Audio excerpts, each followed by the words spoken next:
welcome. It's amazing to see so many people here with us today. My name is Kathryn Jump. I am the joint head of the planning team here at Shoosmiths. Our esteemed panel today are here to just spend an hour or so reflecting on life in Greater Manchester now that we have the Places for Everybody plan adopted. And to really think about how we can now start delivering the amazing ambition and vision that is contained in the plan.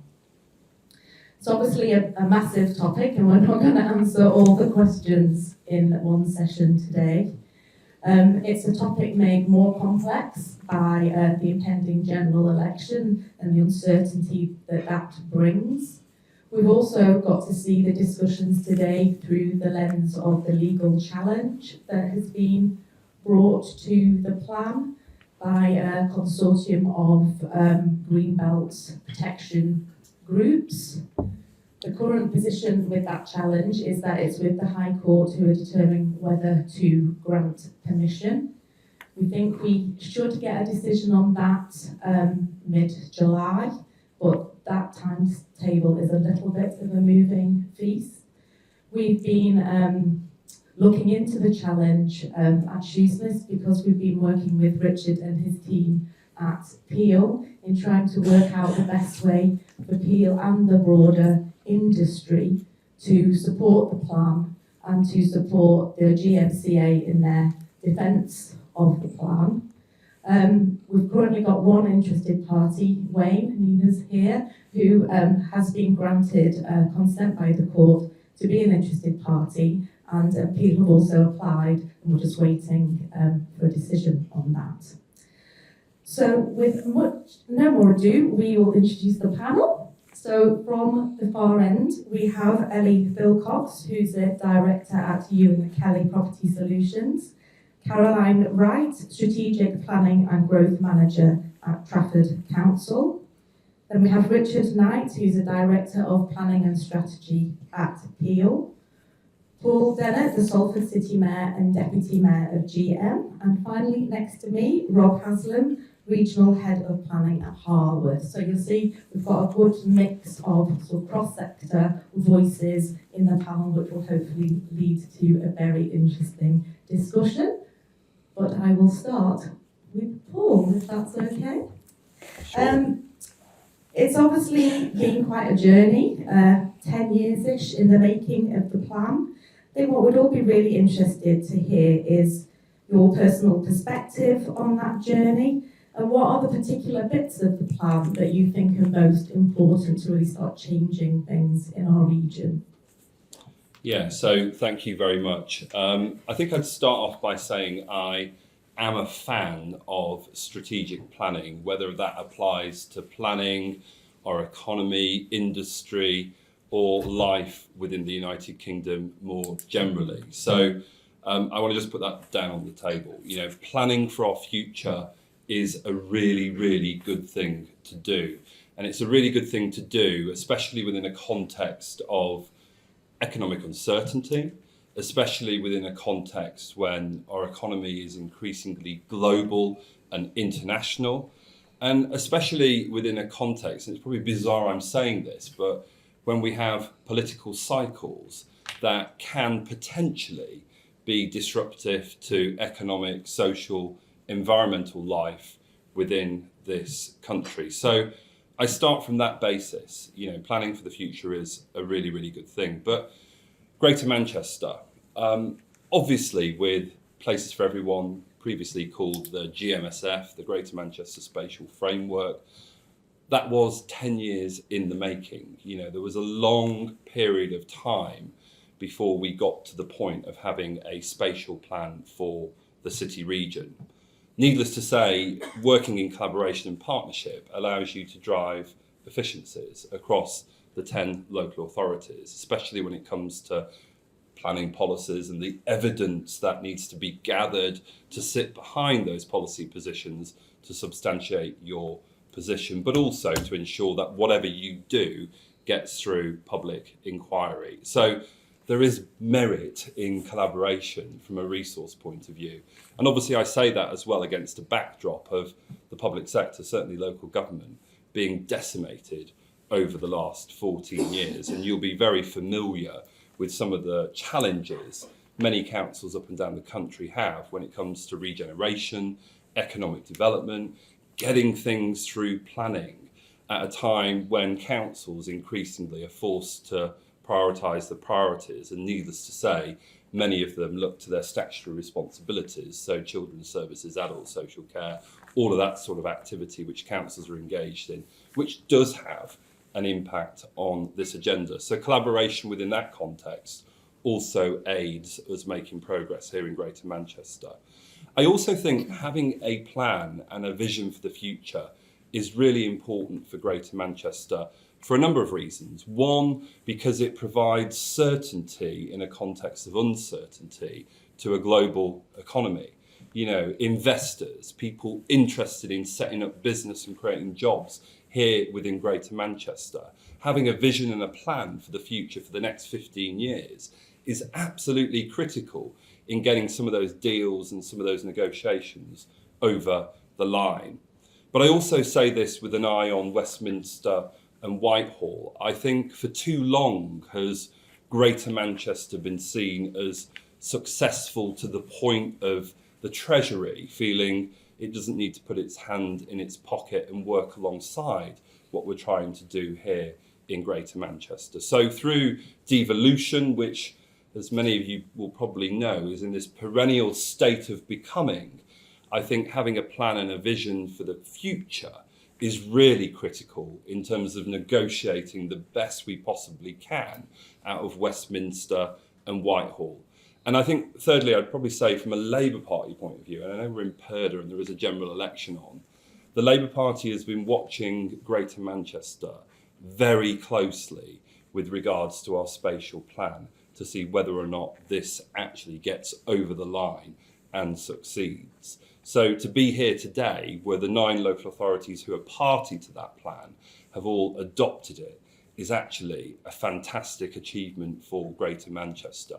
Because what this now allows us to do is focus on what I fundamentally believe politics is all about, and that is agency, getting things done, using public office, using the powers we have to make things happen for the people we seek to serve and represent.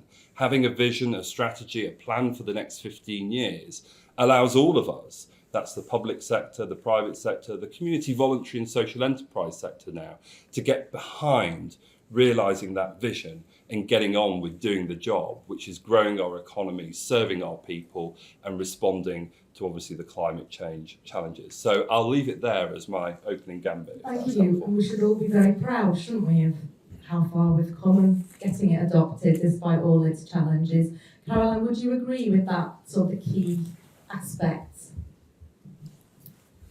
Yes, yeah, I would. I think we're at a point now where I think we need to take a step and just have a look at what we've managed to achieve as Greater Manchester. There have been a lot of tried and failed joint local plans across the country of no more than two or three. We've managed to get a plan of nine through almost 10, but not quite. And I think that's a real. It's not been done before, and I think we need to take a pause and take a look at what we've managed to do. Yes, it took circa 10 years, but latest figures show the average local plan preparation period is about 7. So I think to squeeze 9 into 7 is not bad. There isn't a playbook for a local plan of such magnitude and scale and collaboration. So we have had to sort of make it up as we go along. And I say we. I joined in year 7 of the plan. So actually, there's 7 years worth of work of colleagues across the sector who put a lot more into this than I ever did, and some of them are in the room today. So we have had to make that playbook, that rulebook as we go along and learn. And yeah, we've probably made a few little missteps here and there. That is what it is. But I hope what we've done is demonstrated to other local authorities in other regions that it is possible to do local plan on that strategic scale with the loss of the RSSs and that sort of sub-regional strategy, from that level below the MPPF. I hope we've demonstrated that it is possible to do that sort of thing, and I hope that other authorities take a look and can learn from our missteps and perhaps make things slightly easier for themselves going forward, and this can be a bit of a springboard to other local plans or other SDSs across the country being developed. But yeah, I think it's a really big step forward for GM. Yes, thank you. And Rob, is there anything significant that has been missed out of the plan you would like to see from a developer point of view? Thank you. Afternoon, all. What could it have done better? I mean, firstly, it is an amazing achievement, but it did take a long time. I mean, I think that's one of the key ones for us. We've survived a radical rewrite. Unfortunately, we lost Stockport, which was, they're going to have their own challenges trying to deliver it. The radical rewrite, we understand why it was done. The numbers lowered, the number of sites coming forward was reduced. So I think probably some of the ambition was watered down at that point. I don't think it's going to challenge the economy of Greater Manchester. I think the plan is really positive for bringing about that level of growth in Greater Manchester. But I think it's left some of the heavy lifting to be done by the local plans now. So whilst we could have gone for the really big bang, if we'd have sort of stuck to some of the growth figures, we've managed to get a plan through which has to be identified as a positive. But we might need to start reviewing documents quicker than we thought we might have to start reviewing documents. But for us, it's on to delivery stage now, which has been a long time coming. Yeah, and Ellie, just to sort of add on to that, there is a heavy lift process still to do in terms of the other documents that are needed. Just want to tell us a bit about those? Yeah, hi everyone. Yeah, I mean, as Paul touched on, we are, we operate in a kind of plan-led system. And the first port of call for us when we're looking at a new site for a development opportunity for a client is to look at the development plan. It's first thing is you look and see what a site is allocated for, and from that you ease you on to what is your particular advice on how you're going to secure planning. We've operated in a system across GM for some time whereby a lot of the development plans which we've been working to have been out of date. So it's massively positive that we've got to a stage where the ones that have been paused pending places for everyone being adopted are now able to be brought forward. We've effectively been in a kind of a position of limbo without that kind of level of certainty at development plan level. So as you say, the next kind of stage is for all of the local plans at individual local authority level to come forward. The example I always give, which is in terms of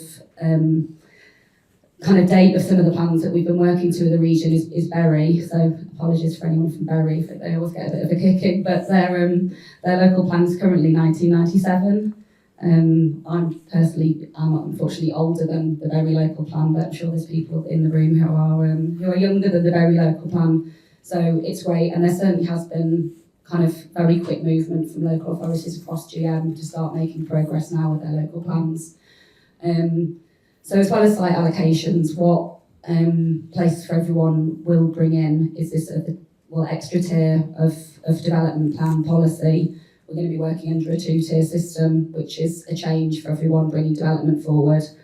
But we are going to be in a position whereby there's still a little bit of limbo in the intermediate period where we'll have Places for Everyone policies in place, DM policies in particular, which is worthy of note, which is great because it brings consistency across the region on things like NDSS, accessibility, adaptability standards, net zero standards.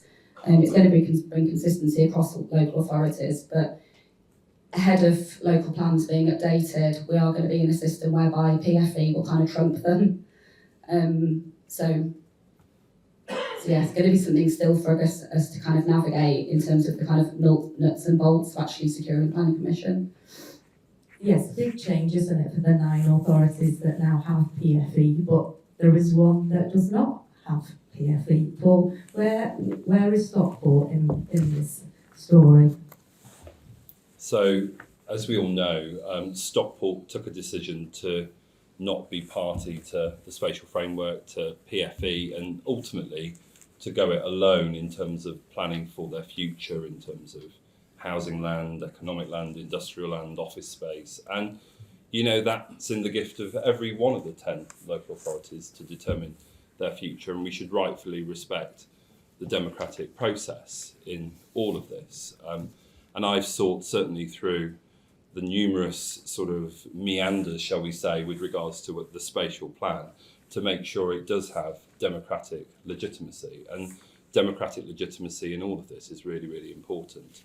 However, with regards to Stockport are still inextricably linked to Greater Manchester. They're part of Greater Manchester. They're part of the combined authority. They hold a portfolio within Mayor Burnham's cabinet.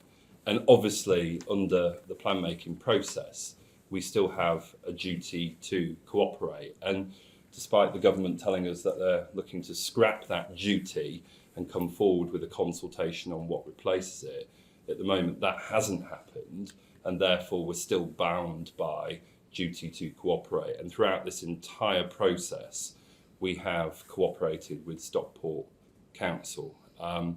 Cooperation, though, I think it's important to acknowledge, doesn't mean duty to accept Stockport's position on everything. So there is a duty to cooperate, and that is what we will do and we have continued to do. That being said, I think it's quite clear that Greater Manchester continues to work strategically with Stockport as a local authority. Stockport, as you know, in terms of the town centre regeneration, has a mayoral development corporation.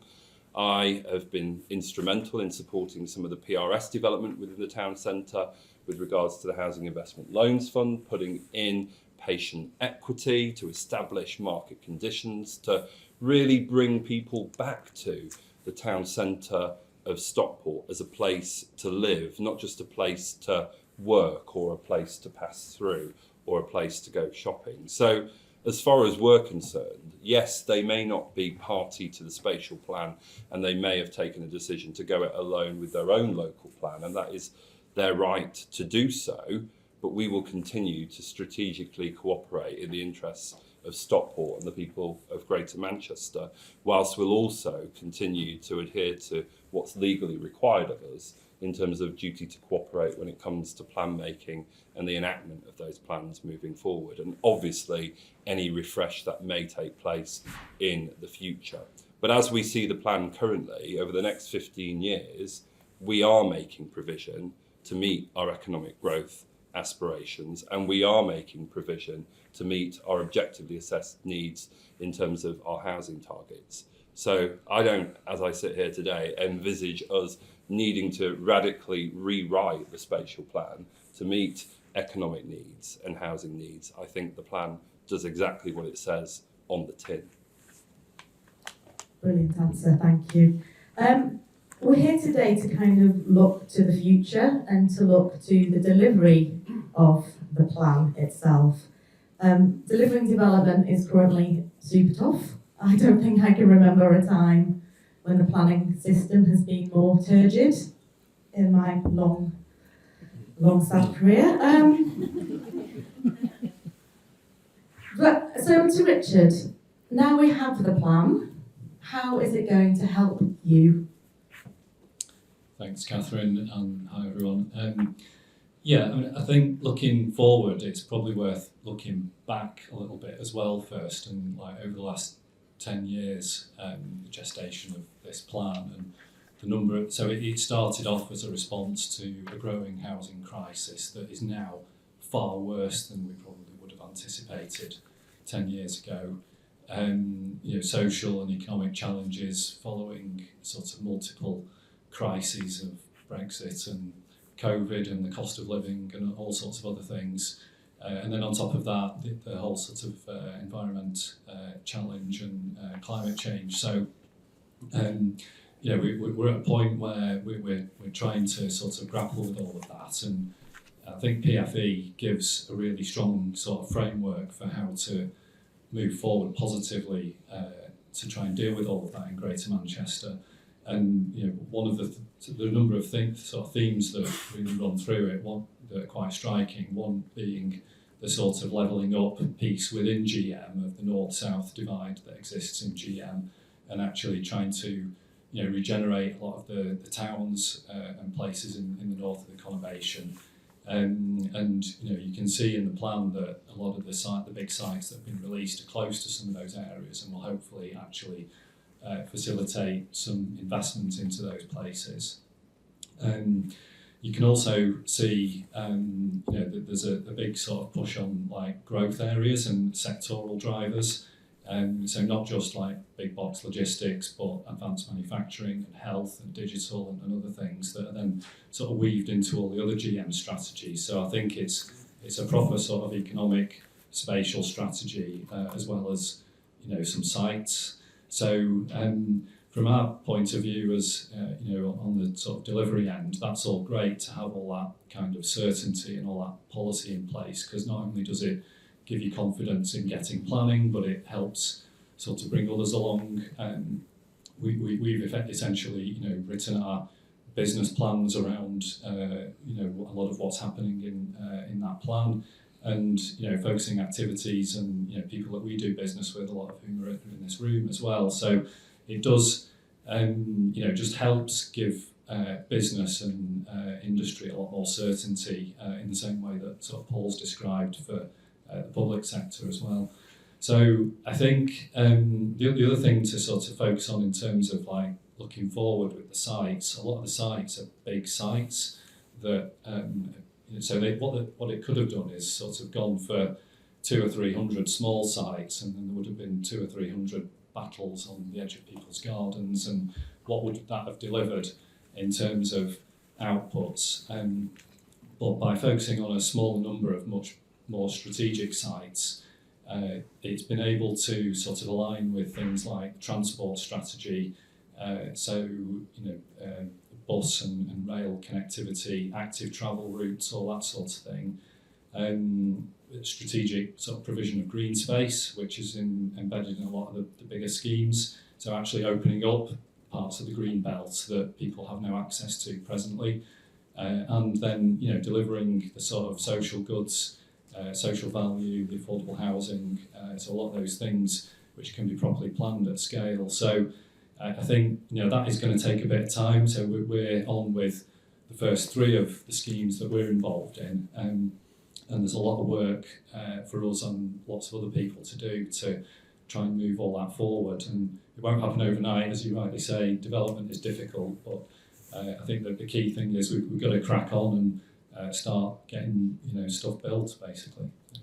There's a better collective view on what needs to be done, isn't there, and the why behind of that, because we've got the plan, which I think is always going to be helpful.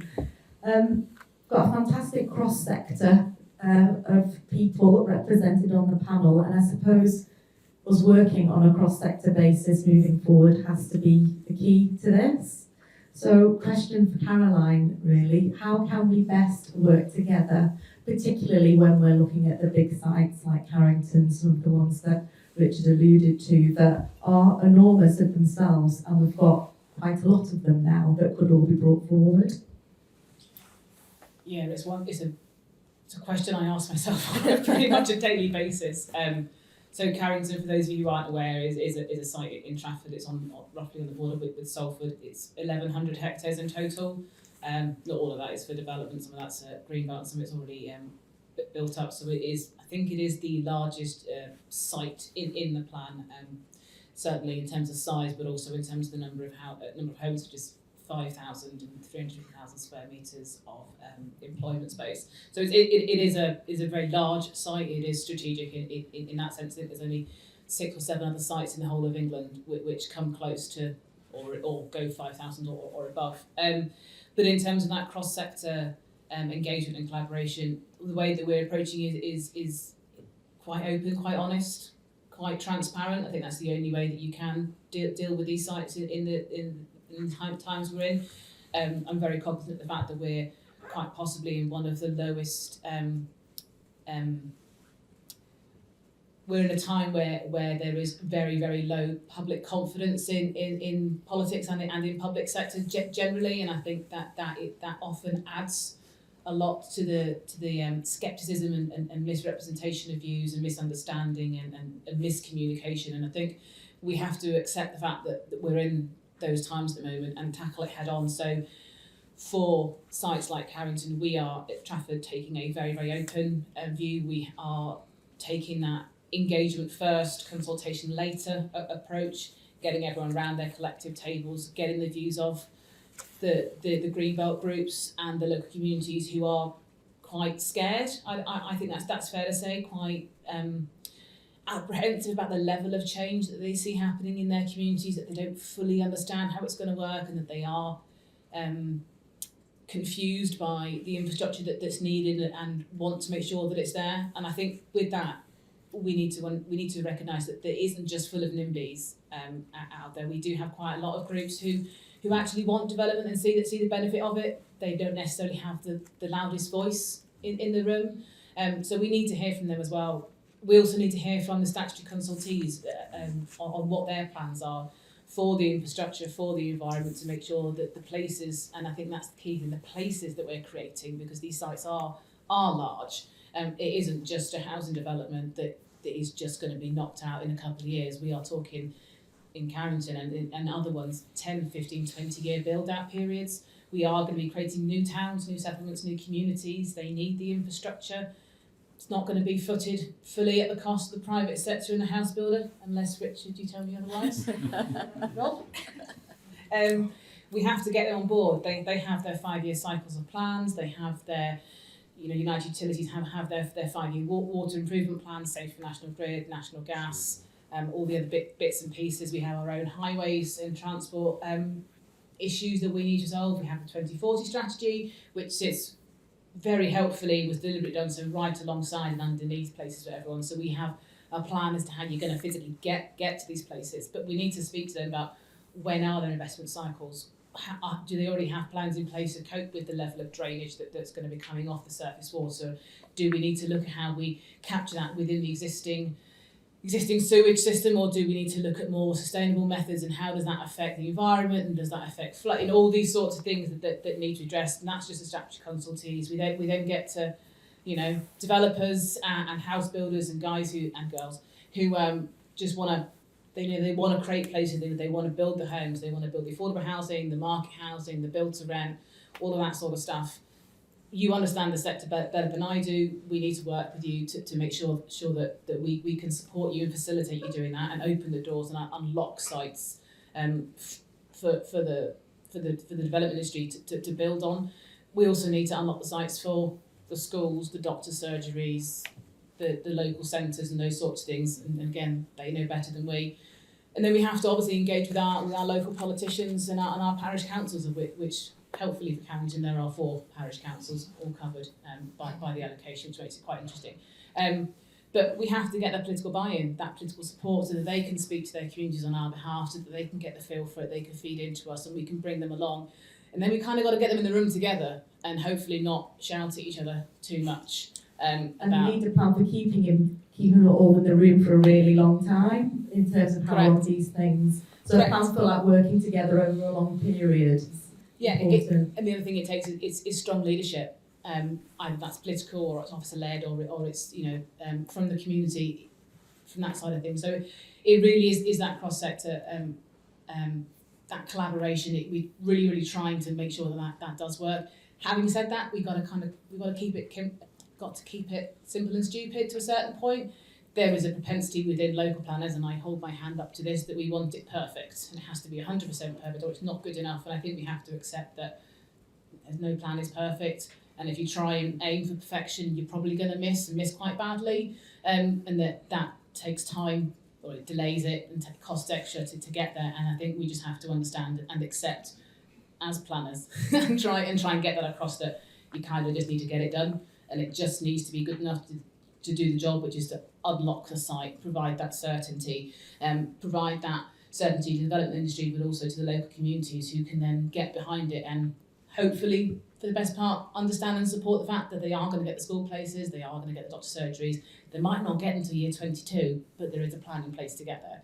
And I think that we just have to make those decisions and get there as quickly as we can do, because further delay is not going to help anybody. It's not going to deliver the plan, and it will probably just end up with us having to release unsanctioned greenbelt elsewhere, which I think is fair to say across the 9 districts. I think we're all quite keen to make sure that having released some quite significant swathes of greenbelt for development, we aren't left having not done what we should have done as quickly as we should have done, being forced into a corner where we have to release unplanned greenbelt. And I think that's probably my biggest concern and my biggest drive, to make sure that in Trafford we certainly get these sites out of the ground as quickly as possible with a plan in place which does its best to try and provide that certainty. I think that's interesting about the pace and getting some momentum behind the delivery. I'm interested to ask Paul really his views on how we best use this cross-sector consistent working to get things moving forward and actually built. Yeah, and this is something Greater Manchester has been grappling with for some time. It's not a new phenomena, the viability challenges we face here within Greater Manchester and the North more generally. We are not London, we are not the South East in terms of the markets down there and what you can sell property for or real estate for in terms of square meterage rates.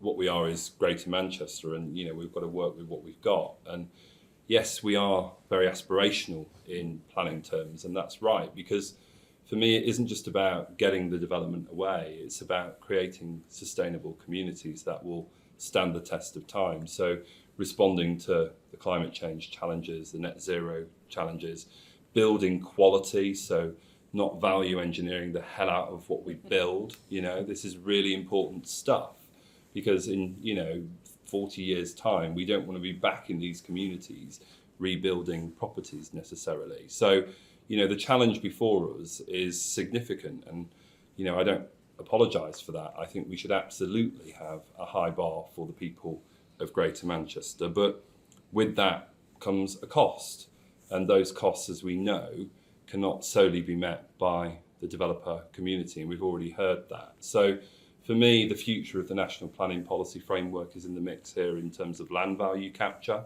We've not really said very much about land and how paying a premium for land can create significant viability challenges when development is brought forward. We've also not said very much about the vertical integration that sometimes goes on between developers and landowners, and the land banking that goes on in the country. I know the Letwin review suggested it wasn't too much of a problem, and some interesting ideas came out of that. But nevertheless, land is an important issue, because the public sector, after 14 years of austerity, believe it or not, is not awash with public land it can commit for development purposes. So strategically approaching the land issue for Greater Manchester, I think it's going to be really important. And you've probably seen Mayor Burnham has established a land commission for Greater Manchester, and obviously seeing what comes out of that, building on some of the One Public Estate work, is going to be really important. But we've got to have in our sights and our target, and the people in the room around the table have got to be the likes of Homes England, they've got to be the department, and they've got to be the Treasury themselves, because we can't continue with the madness that is the Green Book appraisal that continues to skewer money into London and the South East at the expense of Greater Manchester and the North more generally. And just to be clear, that is not an anti-London line I am making there, or an anti-London argument. We need the capital to succeed as well, and the capital needs capital.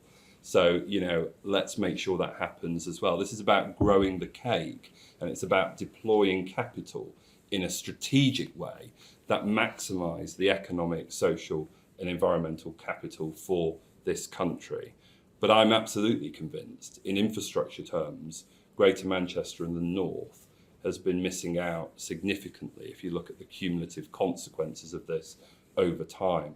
So getting the Treasury and Homes England and the department to play ball on what our capital requirements are, to realise PFE and the spatial plan, to deliver net zero carbon homes, to build the doctors' surgeries you're talking about. I mean, incidentally, at the moment, all we get is circa £5 million as Greater Manchester to meet our primary care capital needs currently as it stands, operating under the latest NHS reforms that have brought about integrated care systems. That is scandalous. That is not sustainable. So, getting better in terms of strategic planning for our infrastructure requirements is really important. We have a water strategy already in place. We've routed that through the Combined Authority, Environment Agency, United Utilities. Everyone's on board. But actually, when we look at the delivery of sustainable drainage to date, there is a way to go to get the industry fully on board, where sustainable drainage systems just becomes a norm when development is brought forward, as well as obviously meeting your requirements now under MPPF around biodiversity net gain. So yes, there's a lot, but let's work together through devolution, through the lobbying and influencing we all do collectively in the interests of the people of Greater Manchester, to get Westminster and Whitehall, especially on the eve of a new government, to start taking us far more seriously than they probably have done up until now. And I say that also looking at it through the lens of local government. We cheerlead often the devolution agreements and the money we get routed through the combined authority and the great work that Mayor Burnham does. But actually that's coexisted at the same time that millions and millions has been taken out of local authority budgets. My local authority has seen 245 million cut since 2010-11. I can tell you what, I'd transform my city if I had 245 million in my revenue budget every year from here on in. So, let's just put things into perspective, because, I am a realist at the end of the day. And I do believe, yes, the role of a politician is to set the vision, is to set the strategy, but also to do that with integrity and be really honest about the challenges we face. Thanks. Thank you. And questions for Richard and Rob on a similar vein, really, from the developer perspective, trying to bring forward these sites.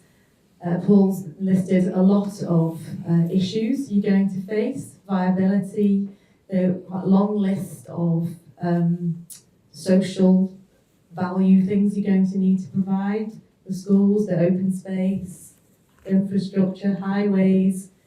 What do you need to kind of wend your way through all of that to get these sites away? I think GM's always been quite honest about its expectations. If it's going to make difficult decisions, that it comes with some commitments that we've got to make. And I think one of the things we sometimes miss with I'm going to call it GMSF, Places for Everyone, is that the majority of growth in Greater Manchester is already within the urban area.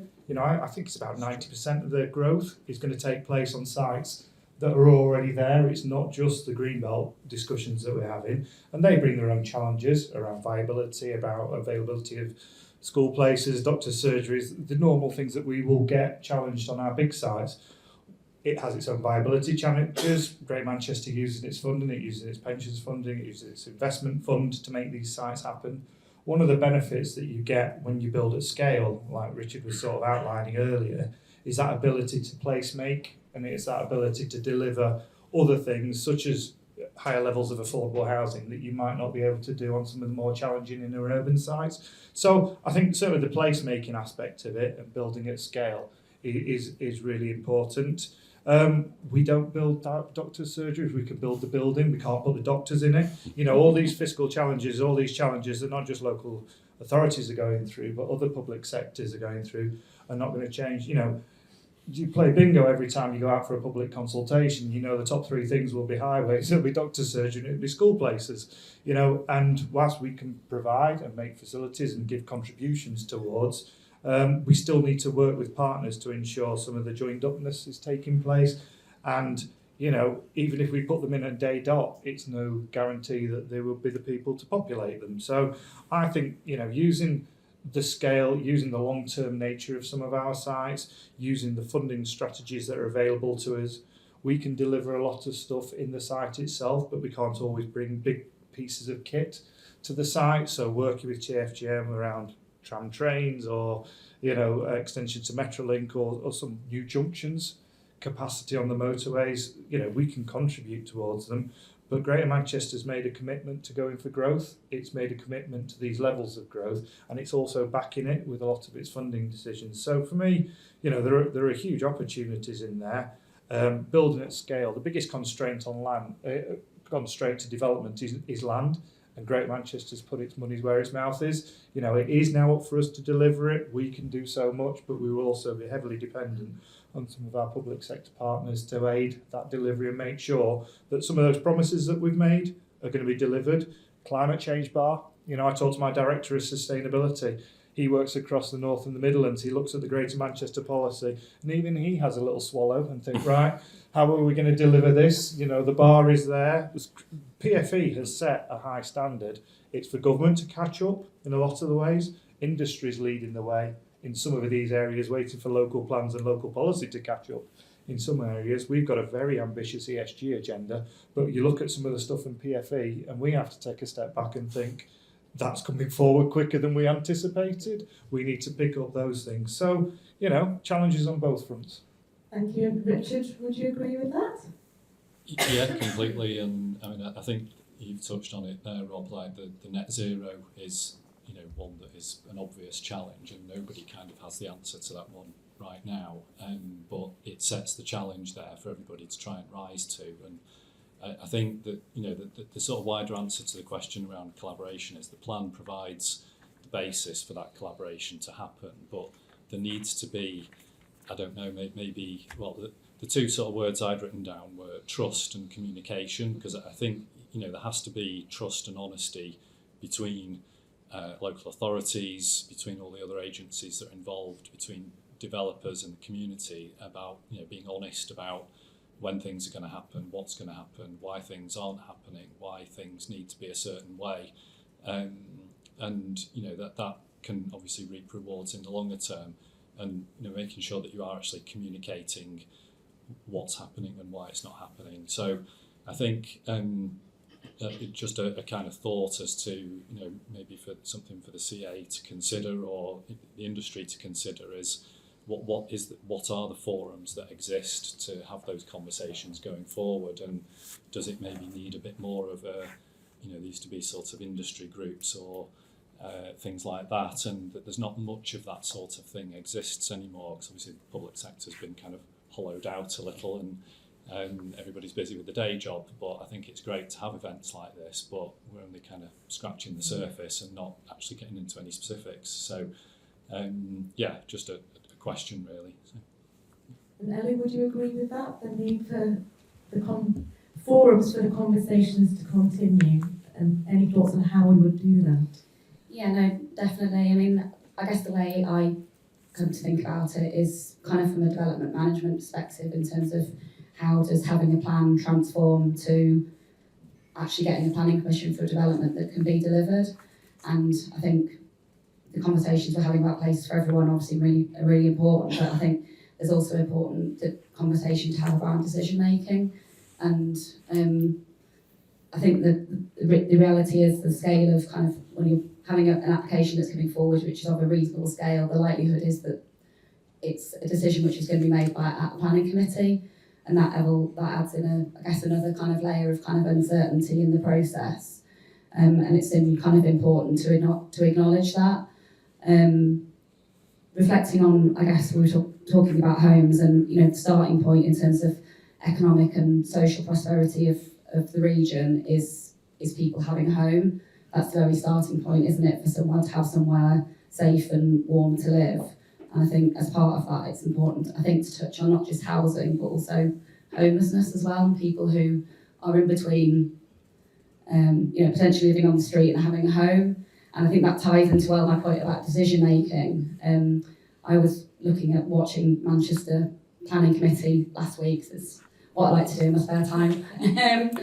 But I looked through the agenda for the committee, and there was a whole series of applications coming forward, a real mix of kind of housing schemes, some of the affordable housing. But the one that kind of struck out to me when I looked through the agenda was a scheme in Newton Heath for a kind of supported living accommodation, and it was an application which was going to committee with an officer recommendation for approval. I was listening to the discussion at committee, and it was obviously run by an experienced, well thought of operator that obviously ticked all the boxes from a kind of planning policy perspective. But looking through the agenda, I immediately picked that one out that was probably going to get a bit of a kicking. And I was right, it wasn't an application that was refused, but it was one that was deferred for a site visit.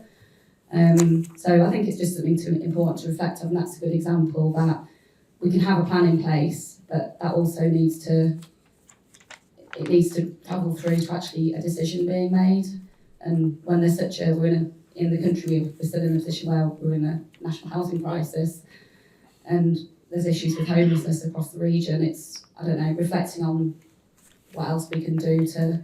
Well, there needs to be bravery of decisions, doesn't there, as well? Yeah. At the end. Of the process. And there's great leadership in terms of the decisions that are made at committee as well. I know there's a huge amount of work that goes on behind the scenes from officers to help manage that process, and certainly in the authorities that we work in, Manchester, Salford being good examples, that you're working so closely with officers to take applications to committee when they've got the best chance of being approved.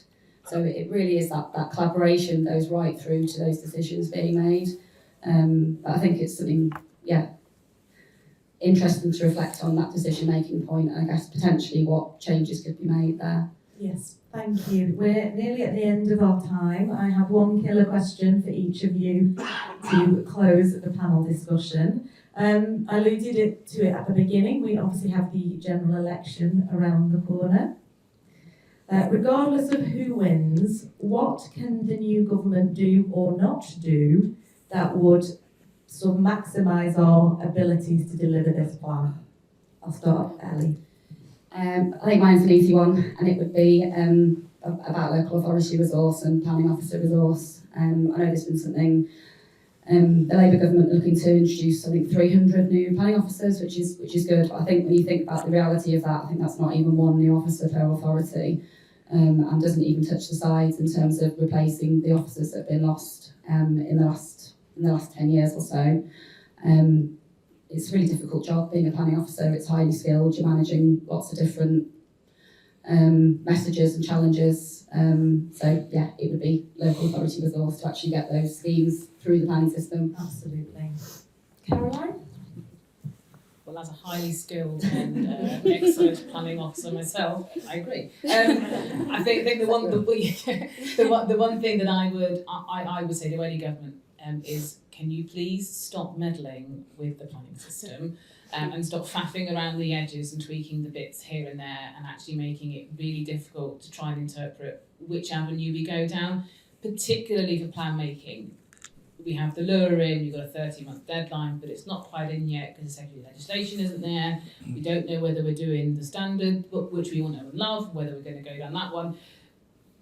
We don't know, and it just adds that extra layer of complete uncertainty. Do I advise my executive member that we're going to go down the 30-month route, this is how we're going to do it? Do I stick with the Reg 1819 and the other bits and pieces?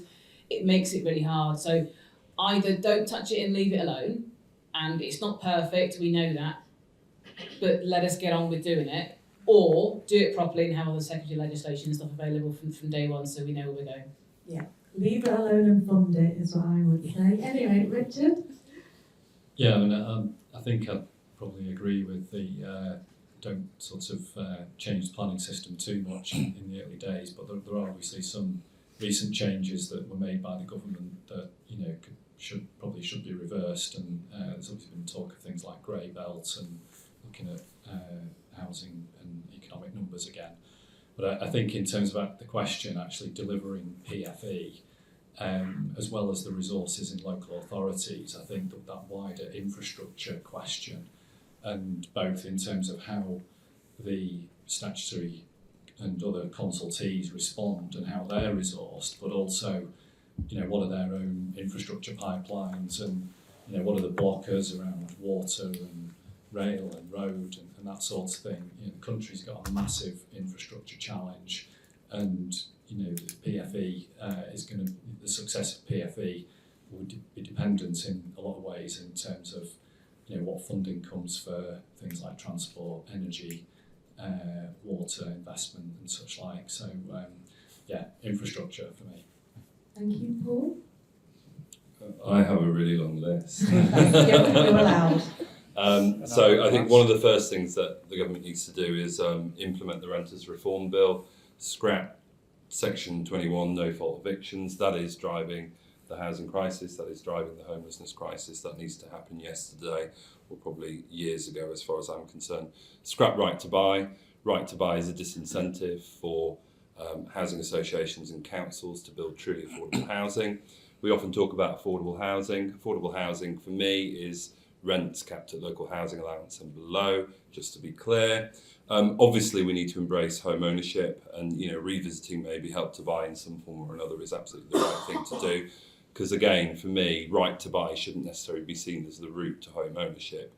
Actually protecting our council housing stock is in the nation's interest. Look at what we spend on housing benefit. It's eye-watering in this country. Housing benefit has become a subsidy for private landlords. Obviously fund councils and social housing providers through the Affordable Homes Programme to build truly affordable housing at net zero carbon standards. Let's push the bar. Let's really use public money to put pressure on the market to deliver those higher standards we've all been talking about.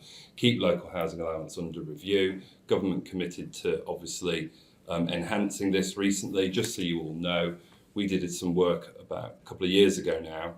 Literally within the PRS in Greater Manchester, only 4% of people who are reliant on housing benefit could access the private rented sector. That is not acceptable. The PRS is clearly a driver for the housing and homelessness crisis. We need to keep local housing allowance under review so people can actually access the private rented sector who are relying, for whatever reason, on housing benefit because of their circumstances. And then finally, I think for me, net zero carbon has to be in the mix. We can create loads of jobs and opportunities, business startups, and support businesses here in the city region. Greater Manchester is well placed. If we commit to that and we properly drive forward a green economy, the benefits that will accrue, not just for the homes we build and the communities we want to create, but also for the people and jobs and businesses here, are really significant, and we mustn't forget that. Thanks. Thank you. And Rob, you get the final word. I was just hoping he'd left one over the page for me to pick up on. I'm very much in the camp of fund and don't mess around with it. But I think, if we talk about PFE, the year's 2039, Mayor Andy Burnham's in his 7th sort of tenure of the ship, Atom Valley that we're involved in, and a load of the other sites have really sort of balanced the economy, etc. But, working backwards, how did they get there? I think sometimes the commitment and the short-term funding of some of these cycles, if you're working on yearly, 4-yearly, you're competing against other districts, that doesn't really work. Greater Manchester's always sort of pushed on the devolution. No matter who's been in central government, they've always had the ambition of Greater Manchester first, and we'll work with whoever that we can to deliver it. But it's very often been on short-term cycles. Some of the projects that we've identified and some of the stuff that we're hoping to get on the ground and be successfully delivering growth in Greater Manchester in 15 years' time does need funding, and that long-term funding. So I would like a long-term agreement for Greater Manchester to help. They've set the stall out. This is the ambition. Now hopefully people will back it. Thank you. We have a couple of minutes for audience comment or questions, if we have any. Lady at the back.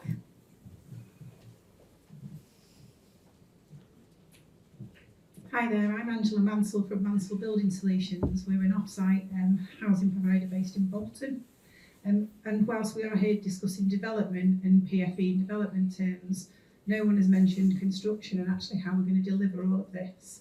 And it's a really vital piece, because those references to collaboration and certainty are needed down the chain, because what businesses like us need is pipeline, and we need certainty over pipeline. Because putting the flag up, we haven't got the people to deliver all of this. The resources don't exist, so we need some serious thought about what that looks like, and some time frames, and for it to be joined up. So it's interesting that Stockport are out of this, but they're the first to go, because I'm on 4 sites in Stockport, and that's really exciting. The other thing we need to think about is, how are we phasing this? What does this look like in terms of delivery? Because currently, if we all goes together, we haven't got the people to do it. Comment and a question? Any thoughts from the panel? I could start. I think we've talked about the difficulties in terms of getting the consent in, but the difficulties that, we're experiencing in terms of construction, spiralling costs, the labour market can go anywhere it wants. It's quite flexible in terms of that. Some of the challenges that we're working with local authorities around the skills agenda, and the social value stuff that we're trying to deliver is very much working with the colleges and working with some of the practical people to bring it in. But cost inflation, the thing that's stopping us more than sort of sites not being able to come forward is getting onto sites and getting some of those tricky ones. So if you're on 4 sites in Stockport, keep going. We're working around the whole of the Northwest. There are some sweet spots where that labour market is quite fluid and you can do it, but you move outside of sort of the M6 corridor and sort of the east-west between Manchester and Liverpool, and we find it difficult to find people to work on it. So yes, I agree. There must be we work with a lot of local authorities who are very keen for the developers and the constructors that we employ to bring in local people, but they need that commitment to train them as well.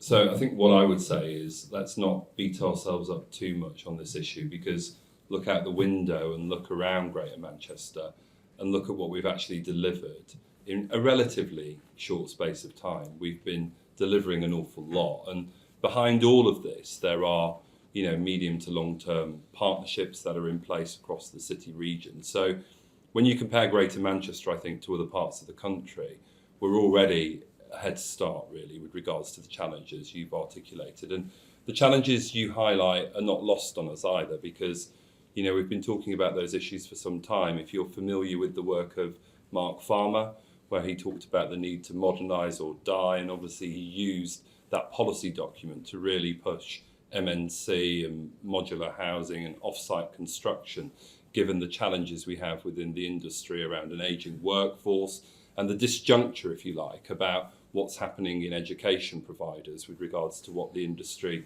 itself needs. We have to get better at aligning what our education providers, be that universities or colleges or even schools as well, are doing with regards to what industry and the economy more broadly needs. It's not acceptable to continue down this sort of laissez-faire road of education policy being so out of kilter with what we're trying to achieve economically. And, I say that as well, having followed recently some of the developments around student loans, and you might wonder what on earth is he going on about? Well, when the Treasury recently lowered the threshold for payback for student loans and extended the payback period, it did that for one reason. It did that because it was really worried about how much it was having to write off nationally. Why is that important? Well, that is a really useful proxy for what's happening when people exit universities and enter the labour market, i.e.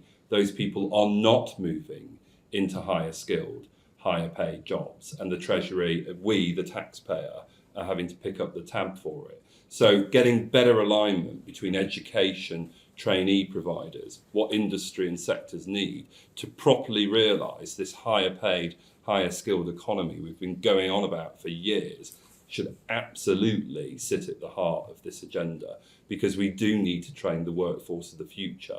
We can't deliver net zero. We can't respond adequately to the climate change challenges if we don't think systemically about these issues and align education providers with industry, with the public sector in the mix, and using and harnessing devolution to realise some of that here in Greater Manchester. Thank you. And we've got time for one more observational question. Promise it's a nice one. As a participant of PFE, only 5 years, so slightly longer than Caroline, but also worked on many strategic plans across my career. Let's take us to 5 years hence, when in theory we're going to review this thing. And under the new Levelling Up Act, we will need to review it within 5 years. What's the biggest lesson from doing however many years we've done, 5 years, 3 years, 10 years, whatever, that we take into that review in 5 years' time?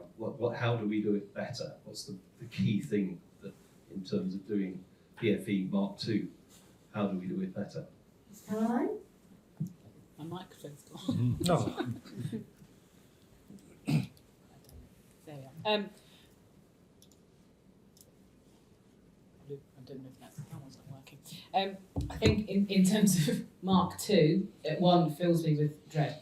But I think in terms of looking from where I've sat for the last 3 years and looking at how it's been done, I think in hindsight, I think it would have been more beneficial to align our governance processes a bit better. So rather than having to have every single authority, council or executive or cabinet approve a stage or approve the content, etc., having a joint committee of the 9 or the 10 or whatever it may be that you could go to once would be really helpful. And I think that's probably the biggest one, that in terms of the procedure and speeding things up and sort of getting that consensus of agreement across the board. I think when we looked and when we wrote the examination, I think that the phrase which came up quite frequently was inconsistently consistent or consistently inconsistent. It was a true collaboration and is a true collaboration of nine authorities, but you could definitely tell where one authority's written one policy and another authority's written another policy. There's a slightly different tone or a slightly different way of saying the same thing, and that often, I can see that, unfortunately, potentially causing some slight issues. And I think if we were to do it again, it would be to, as much as is humanly possible, as a collaborative effort of 9 or hopefully 10 authorities, trying to get that consistency across all of the policies, and particularly the allocation ones, so that we don't find ourselves potentially in a position where there's a slight nuance on exactly the same point that's being made, but from district to district. And I think those two things are probably the things that I would do. And with that consistency, I would also say the consultation as well. We all have different statements of community involvement that require slightly different things, whether it's letters, posters, mail outs to the whole borough. Some did, some didn't. It did cause some ructions with the local community, that one did and one didn't, and that's just the process that we were in. But it comes back to that governance. I think governance and consistency are probably the two things that I would say to make it easier going forwards. And beyond that, we're kind of stuck with a very large plan with lots of hands in the mix. I was going to say, you need to write all that down now so you don't forget in 4.5 years' time what were the things. Thank you for the question. I think that wraps up our panel discussion for this afternoon. Everyone is very welcome to stay for a drink and I think some nibbles back where we were having tea and coffee before the session. I think my main reflection is we need to work out how to keep talking and what these new fora, don't actually know the plural of forum, is, quickly, don't we, and get those going.